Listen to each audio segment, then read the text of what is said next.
The laws of gravity, as written by Isaac Newton, proved to be incomplete on a galactic scale.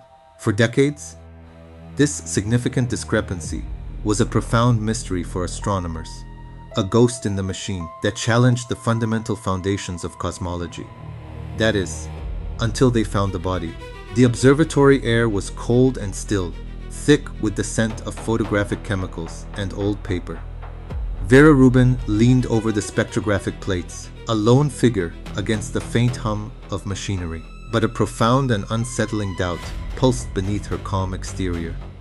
The universe, she began to suspect, was hiding a deeper complexity. For generations, the cosmos had been governed by a simple, elegant rule laid down by Isaac Newton. The farther an object is from the central mass of a system, the slower it moves.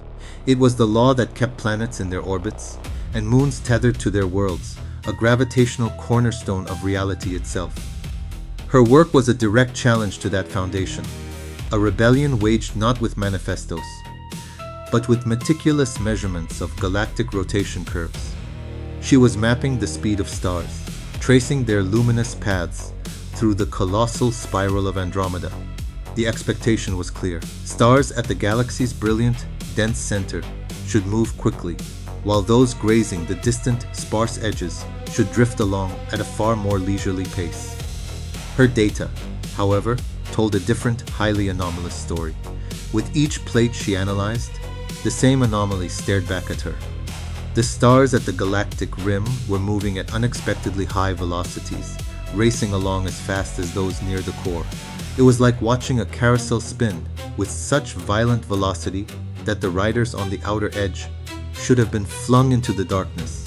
Yet, they remained locked in place by some unseen force, a seatbelt of impossible strength.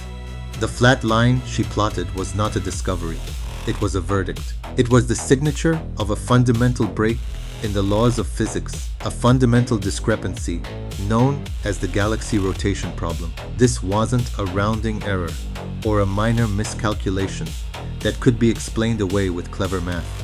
It was evidence that the visible matter, the blazing stars, the glowing nebulae, all the things that lit up the night sky, accounted for only a fraction of the mass holding the galaxy together. Something else was out there. A vast and invisible scaffolding, giving the universe its shape, and its gravitational grip was absolute. Newtonian dynamics appeared insufficient to explain the observations, and in their place was a gaping void of understanding. For years, this cosmic ghost haunted the periphery of astronomy, an inconvenient truth that many chose to ignore. But then, another line of evidence emerged, one so profound it could not be dismissed. It came not from the motion of stars, but from the behavior of light itself as it traveled across cosmic voids. The theory predicted that mass does not simply pull on objects. It warps the very fabric of space-time, and light, having no choice, must follow these contours. This phenomenon, gravitational lensing, suggested that one could weigh a cluster of galaxies simply by observing how it distorted the light from objects sitting far behind it. You cannot see the water in a pool, but you can calculate its depth by the way it distorts the tiles at the bottom. When astronomers turned their most powerful telescopes to distant galaxy clusters, they saw exactly what the theory predicted. The light from background objects was bent, smeared, and magnified into ghostly arcs and ethereal rings. It was a stunning confirmation of a relativistic universe. Yet, here too, a significant discrepancy emerged. They calculated the mass of all the visible stars and gas in the foreground clusters, and found it was nowhere near enough to produce the gravitational distortions they were witnessing. The universe was bending light far more than it should. The only explanation was an immense halo of unseen matter, a silent, invisible ocean whose gravitational presence was the only thing holding these cosmic structures together. The ghost Vera Rubin had found hiding in the rotation of a single galaxy was now revealed to be everywhere, a silent majority that dictated the shape of space-time itself. The ghost required a body. The unsettling mathematics of Vera Rubin and the spectral distortions of gravitational lensing were powerful indictments, but they were not a confession. A deep schism had formed in the heart of physics. On one side were those who believed in an invisible substance, a vast, dark scaffolding holding the universe together. On the other were those who argued for a revision of gravity itself, suspecting the fault lay not in the stars, but in our equations. To settle the debate, science needed more than a shadow. It needed a crime scene.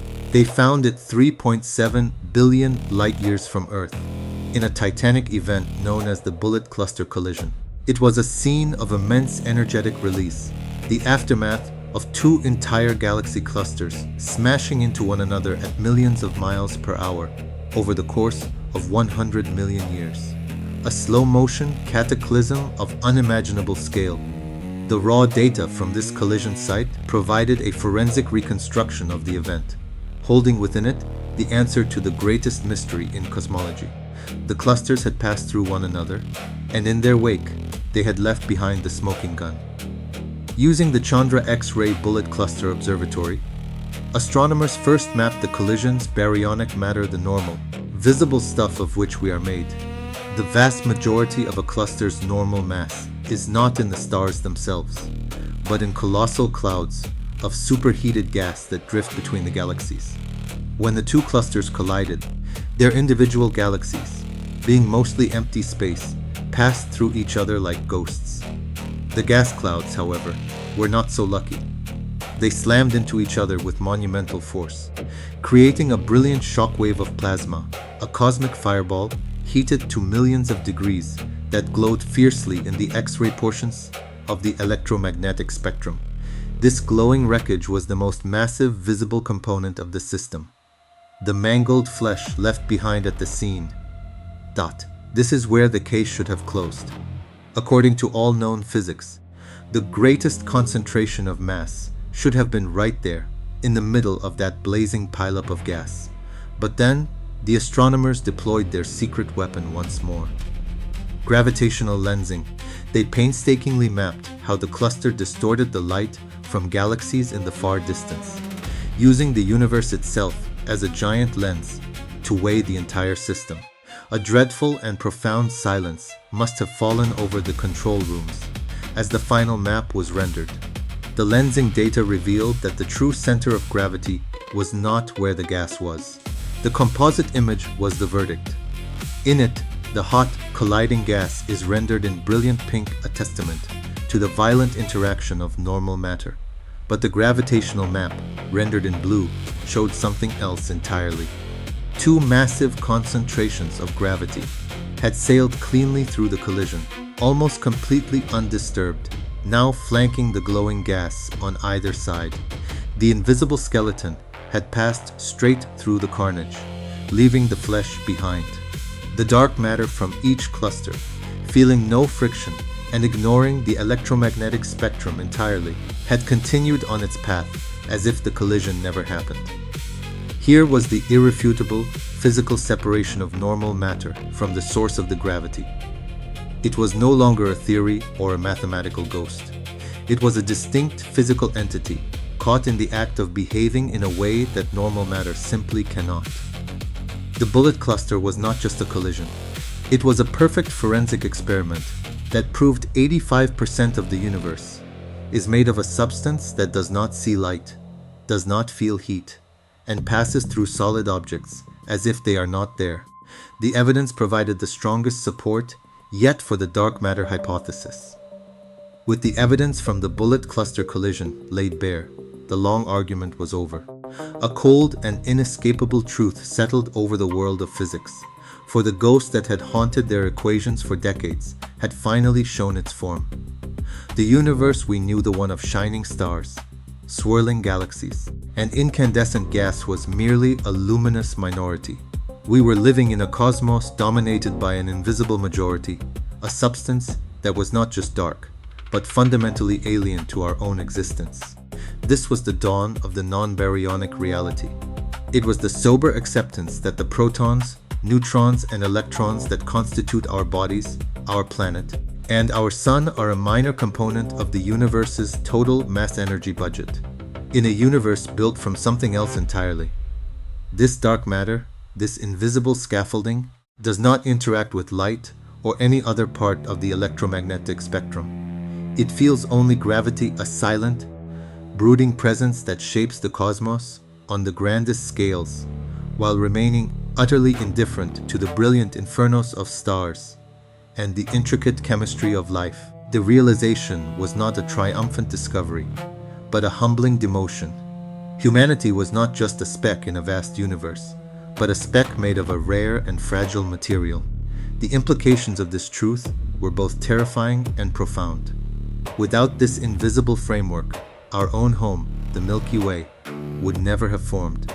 The primordial gas clouds of the early universe were too hot and too diffuse to collapse under their own meager gravity. It was the immense gravitational wells of dark matter halos that first collected this gas, acting as the unseen skeleton upon which the visible body of the galaxy could grow. Even now, it is the gravitational anchor holding us together. The same impossible velocities that Vera Rubin first plotted in the galactic rotation curves are present in our own cosmic backyard. Without the overwhelming mass of our galaxy's dark matter halo, the Milky Way would have spun itself apart billions of years ago, its stars flung into the intergalactic void like water from a spinning wheel. Our existence is an accident, a fringe benefit of a gravitational empire to which we are completely blind. We are living on a glowing foam, a delicate and ephemeral froth of baryonic matter, floating on the surface of a vast, dark ocean of unseen things. Every star, every planet, every living being is part of this luminous film, ignorant of the vast underlying structure. The evidence that began as a strange wobble in the math of Isaac Newton has led us to the edge of a new reality, forcing us to confront the severe limitations of our own senses.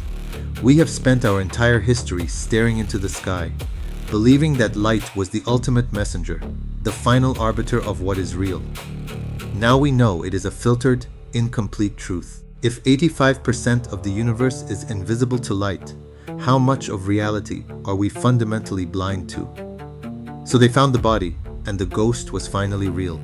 It's a profoundly humbling truth to accept the quiet verdict that reminds us that the fundamental rules we held as absolute were merely the visible symptoms of a much deeper, unseen structure. That catastrophic failure wasn't in the laws of physics, but in our arrogant assumption that what we can see is all there is. Deconstructing these cosmic crime scenes is what we do here, and we'd love to hear your thoughts. If you were the astronomer who first saw the final composite image of the bullet cluster, the ghost finally separated from the body, what would have been your first feeling? Pure awe, or a sense of existential dread? Thank you for joining us on this journey into the unseen. Well, see you next time, when we join the global hunt to finally put a name to the ghost.